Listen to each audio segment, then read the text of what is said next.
Pois, bueno, iba a decir que nos criamos xuntos, pero non exactamente, porque naceu na Coruña, o seu pai era segoviano e a súa nai era prima da miña nai.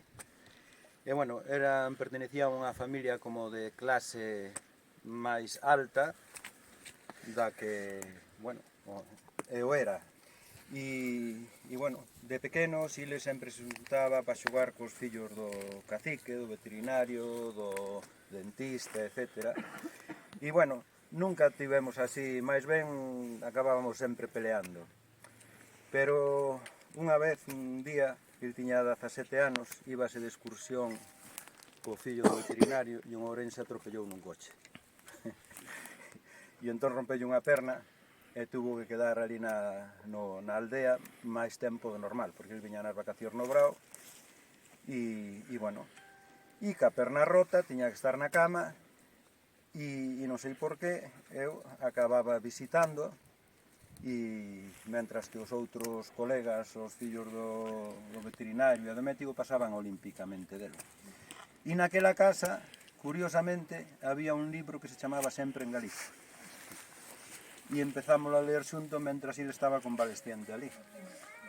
E digamos que ali empezou un pouco a chispa, digamos, do eco-nacionalismo, que é como nos definíamos nós sempre.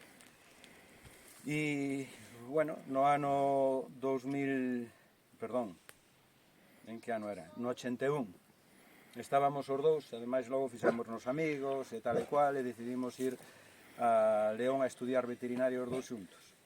E ali surxiu a noticia dos lignitos, o 11 de noviembre. E xusto nese momento foi cando decidimos, de alguna maneira, empezar a acción, por decirlo de alguna maneira. Eu ese mismo día me volvín para a aldea e il un pouco máis tarde e fundamos, xunto con outra xente, un diles é o antigo alcalde de Reirís, Joaquín Rodríguez Ambrosio, e fundamos o grupo MEL, que nun principio se chamaba MEIGA, Movimento Ecologista Revolucionario Armado.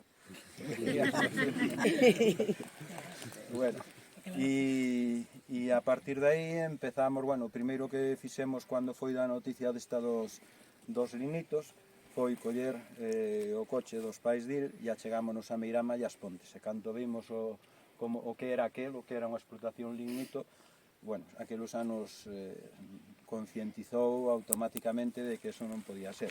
E fomos os únicos naquil tempo que falábamos en contra da explotación dos lignitos. Estaban os do Bloque, estaban os do PSG, todos pensaban que encontraran ouro, que encontraran petróleo aí aquí na línea. E resulta que o que encontraran era un carbón de malísima calidad e encima había unhas dificultades técnicas enormes para poder quitar ese mineral. E así naceu o MEL. Andábamos polas festas con pegatinas en contra dos lignitos, fixemos pintadas, etc.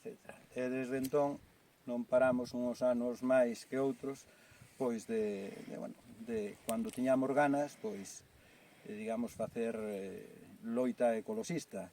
Empezamos a denunciar vertidos ao río Limo, meteramos unha denuncia contra unha imprenta que tiraba todos os residuos tamén por onde quera, opusémonos á festa da Ras, querían celebrar as festas da Ras en Sinzo, tamén, bueno, pero o gordo foi cando veu cas concentracións parcelarias, non?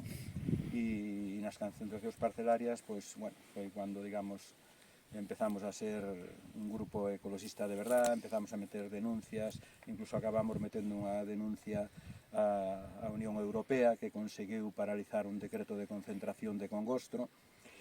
E, en fin, detrás de todas estas denuncias, detrás de todo o labor administrativo que fixemos, estaba sempre Miguel. E, bueno, foi o noso secretario, e sempre que había que facer algún escrito, bueno, que fose, estaba sempre aí facendo o traballo que a min e a casi nadie lle gusta, que é o traballo de denuncia, escribir, redactar, etc. E, bueno, a parte desto, chegou un día tráxico donde Miguel estaba rozando e limpiando un souto de castiñeiros que nós mesmos lle axudamos a plantar hai máis de 20 anos, e se lle escapou o lume. E bueno, ese mesmo día Miguel, antes de marchar para Vigo, pasou polo cuartel da Guardia Civil e dixo: mira, eu fui o responsable deso. E marchouse para Vigo tan tranquilamente porque tiña que levar a súa filla, que se marchaba para non sei onde, tiña que levar. Bueno, o caso, ao cabo de 5 días, cítanno na Guardia Civil de Vigo, nun cuartel, e ali é deteñido e aplican a lei antiterrorista. Estuvo 40 días incomunicado e ali, pois, bueno, empezou como digo eu, a súa desgracia. Sabedes que foi, non sei se escoitastes o caso, e foi collido como chivo expiatorio para, bueno, para disculpar o fracaso enorme da loita antiincendios deste goberno. Fora aquilano terrible que ardera hasta os arredores de Vigo e, bueno, alguén lle tiñan que botar a culpa, e cando viron que aquí había un ecoloxista que plantara lume, paf. E xa che digo, eu tardei, pois, non sei, pero como 3 semanas en poderlo ver. A súa familia 2 semanas. E para iso media hora ali na cadea. Isto foi no ano que foi 19, 20, me parece. 17, non? E bueno, simplemente para que vexades como funcionan as cousas neste sistema pseudo-democrático onde a justicia é solo para algúns. A semana de estar preso na cadea, nós fomos ao lugar, ao souto, onde sucedera o lume, e era unha parcela que, xa che digo, tiña castiñeiros, e ao redor eran todo fincas, o sea, parcelas da concentración parcelaria, todas traballadas. É dicir, o único que ardeu foi a súa parceliña. Non había peligro para ninguén. Naquela parcela, con Miguel detido, aplicándolle a lei antiterrorista, ainda non fora ninguén, non había unha sola pisada de alguén que fora a investigar allí e a ver se ese lume fora prendido intencionadamente e, por lo tanto, justificar esa actuación sobre Miguel. Nós fomos allí e encontramos, pois eso, o postoiro que tiña donde pusera as chaves, donde pusera o móvil. Encontramos a carcasa dun móvil por un lado, as chaves queimadas do coche, a fouce nun lado, e automáticamente chamamos a Guardia Civil, xusto naquele momento, a Roca. Viñeron os do Roca, chamanlle así, un corpo, en teoría, para investigación de delitos no rural. E digo, mira, o que estaba dicindo Miguel, que era o que decía, se lle escapou o lume, é que non tiña ni móvil, ni chaves para chamar, bueno, porque houve todo un circo mediático alrededor para tratar de justificar de que il plantara o lume ali intencionadamente. Esa che digo, ali naquela parcela que non había unha sola pisada, o sea, de ninguén, nin a Guardia Civil, nin a Policía, nin a xente ambiental que fora a mirar, aquí houve un pirómano que plantou intencionadamente e vamos a ver como foi o conto. Nada. E os da Guardia Civil ali mesmo dixeron que injusticia está facendo con este home. E cando foi do xuicio, estes guardias civiles non foron chamados a declarar.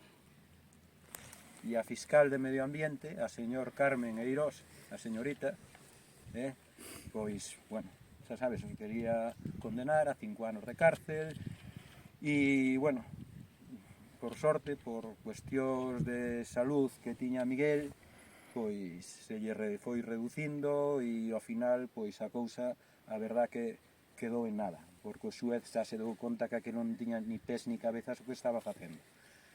Pero nadie lle quitou os 40 días aí na cadea. E a partir de aí, pois todo, digamos que somatizou todas aquelas desgracias e bueno, foi empeorando a súa saúde hasta que non hai moito, pois falleceu dunha insuficiencia respiratoria. E esa é a historia de Miguel, que ademais foi un gran poeta, ten varios libros publicados, que se algún de vos queredes, pois eu vos podo pasar ou incluso regalar. E, bueno, escribeu poesías tan bonitas como esta que vos vai ler Olga. Bueno, Miguel era un amigo meu. Pertenecía tamén á Asociación Aira das Bestas. O día que morreu chamoume a mediodía. Pero chamoume, eu non sabía que estaba tan mal. E, bueno, estivemos falando, falábamos das nosas cousas. Cando había unha noticia de hai un parque aquí, pois chamábamos, falábamos moito. Entonces, chamoume, eu vin que lle costaba respirar.